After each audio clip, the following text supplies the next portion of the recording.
Hello, this is Robertson Miller again with another table, this time a coffee table. Thank you for tuning in, and please don't forget to like, share, and subscribe. Helps me out a lot. What we have here is another Redwood coffee table coming into existence. The first table I did was a Redwood dining table. The videos for that are up on YouTube, parts 1, 2, 3, and 4. This one is going to be a coffee table. Here we see the mold ready to go, and in the past I had some problem with mold leaks, and it occurred to me the best way to test that is to fill it with water. So I rolled it outside and filled up the mold with water, and it turned out to be a good test because after I thought I had sealed it up with hot wax glue, turns out it wasn't sealed. As you can see, water trickling out on the right edge and landing on the driveway. Much better water than epoxy.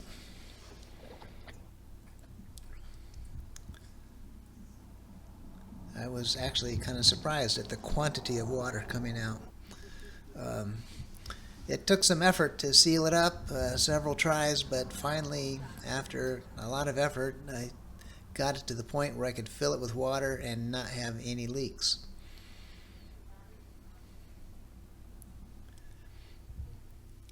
And there's the mold. Used a car jack to tip it up so the water would flow to one side and test it to see if there was any leaks, and there wasn't. And so now it's time to de-water the mold.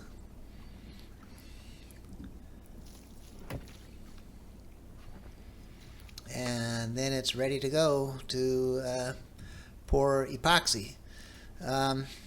In this video I didn't show the process of pouring epoxy.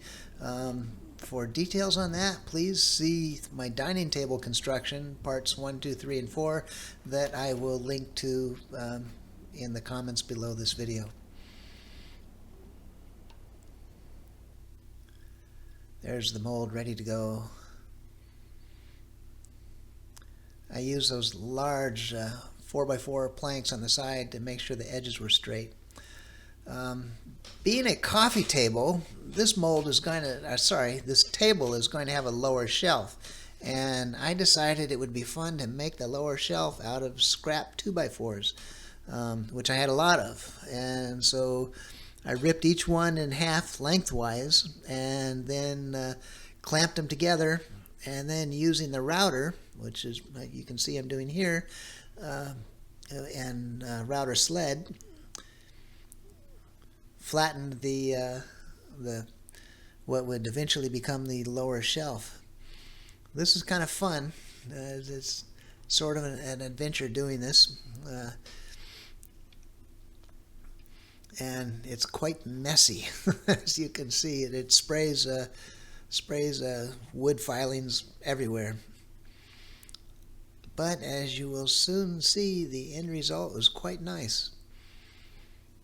So this was going to become the lower shelf underneath the coffee table.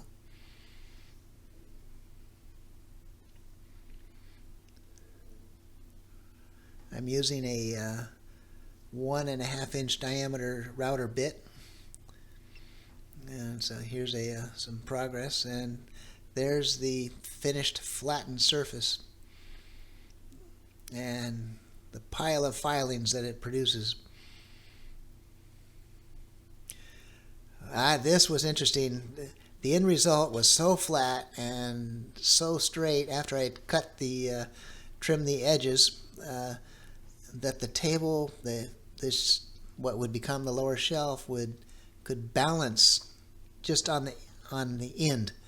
This is standing vertically on its own end, and it's only 1.25 inches wide, and it was just stood perfectly balanced by itself. Now I'm preparing to cut the legs. The table leg design is similar to the design I did for the dining table that can be seen in my previous videos. I really love this Festool track saw. if you want to cut a straight edge, you really need a track saw. And this saw goes through hardwood maple like butter. And it gives me just a perfect straight edge. When you get stock lumber from the lumberyard, even this hardwood maple, it's very expensive, high quality wood, and yet the edges are still not perfectly shaped, straight that is. So you place the track saw along the edge and just trim 1/8 of an inch off, and the result, as you can see, is just a perfect finish. Here's the table leg design layout. As you can see, it's starting to come together. This is upside down. The lengthwise support beams are in the center in order to create more access to the lower shelf. This is a change from the leg design for the dining table.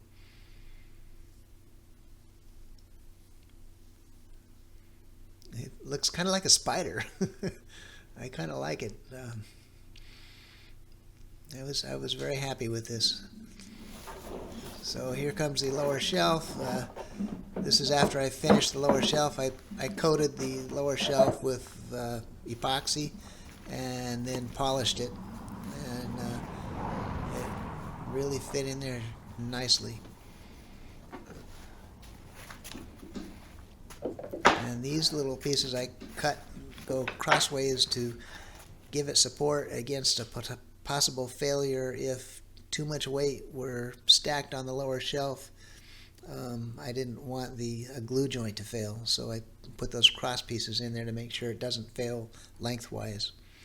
And so here's the table legs complete, upside down on the finished table. And here's the tabletop being polished. And there's another video I'll link to that gives details on how to polish an epoxy table. I just included some photographs here, but it polished up beautifully. This tabletop is very similar to the dining table tabletop that I did previously. Here's my neighbor inspecting. That photograph also gives scale. And now the completed table is ready to be shipped to the customer.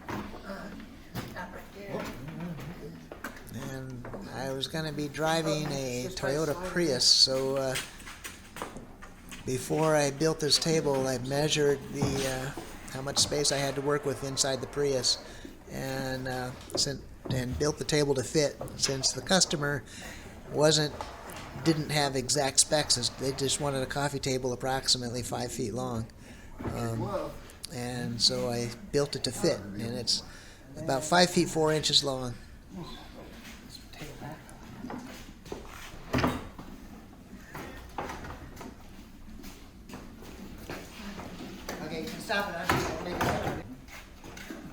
Now comes the table legs. The tabletop was in the car upright, but then the legs were going to go on top of the tabletop, so the table's basically upside down inside the car. We covered the tabletop with blankets and cardboard to make sure that if things moved around during the drive, it wouldn't scratch the tabletop. Thank you tremendously to my next door neighbor for helping me load it. I couldn't have done it by myself. I can take these off if I have to. Find out. It was raining that day, that's why the car's wet. You can see the road outside is wet. And there it is, it fit. And now we're driving to California to deliver the table.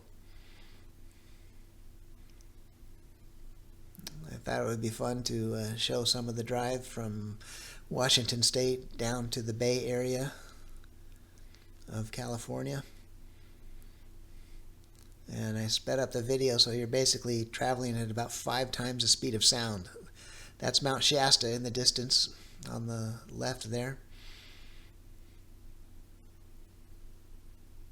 There's Mount Shasta in the distance. Here, that's Black Butte that we're passing on the left. That's the Mount Shasta's baby volcano.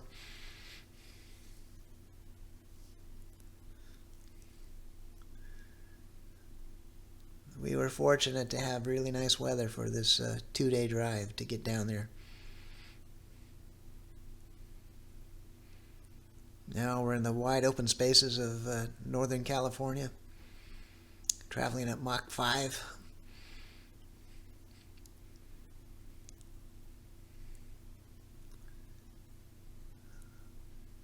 It's really nice to see all those fields and arriving in the neighborhood of the customer.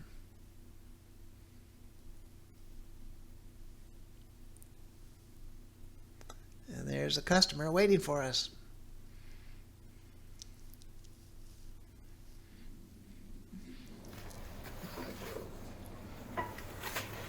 The delivery now.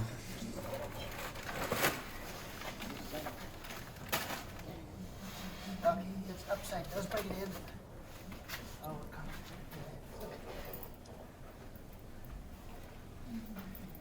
And now we can carry it more easily. Okay, let's take it in. This is kind of exciting. You know, it was a lot of work went into building this table, and it's kind of fun to see it delivered into the happy customer's house.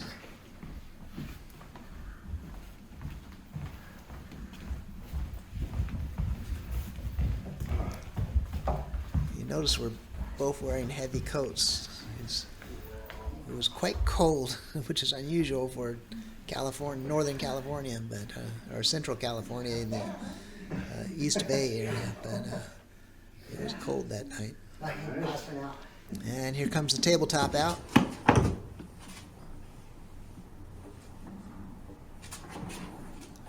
This tabletop weighs about 75 pounds, so it's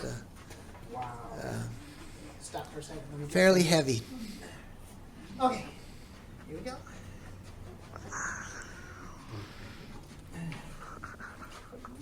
It's the river table has abalone shells There's in a it. step right there. The 2 large abalone shells were provided by the customer. That's the tip vertically. She requested that I use them in the river. You got it, okay. And it just fit through the door.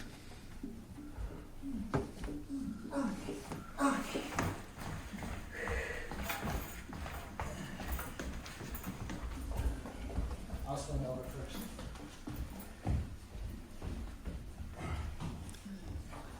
Come alongside. I'm happy to make more of these tables. If you would like one like this or similar design, smaller, larger, different design, reach out to me. I'd be happy to make another one. Until it drops in. Okay, my side is in. So. It's in on all 4 sides.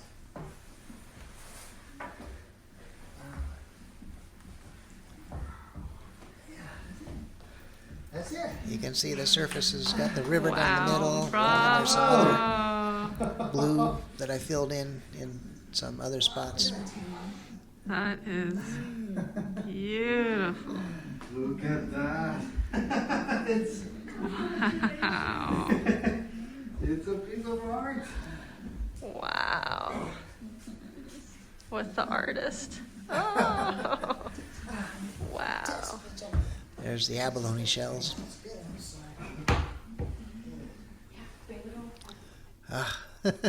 Here I am celebrating the installation.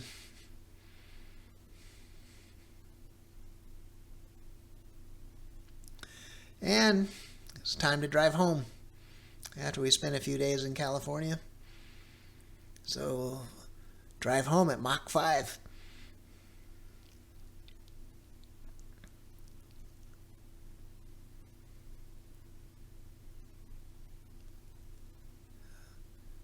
On the second day of the drive, we drove through some pretty heavy rain and some snow in the Mount Shasta area. Fortunately, it wasn't sticking to the road, so we were able to drive. As you can see, I like to drive fast. Not really.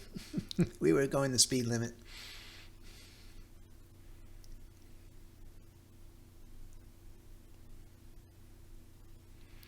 Here we are in Astoria, Oregon.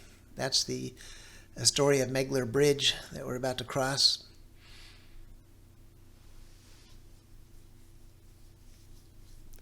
This crosses over the Columbia River into Washington State. I thought it would be fun to include this.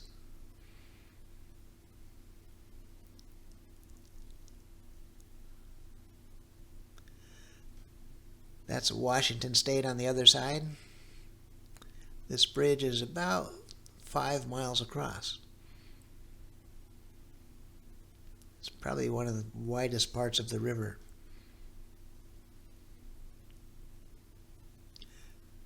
Thank you for watching.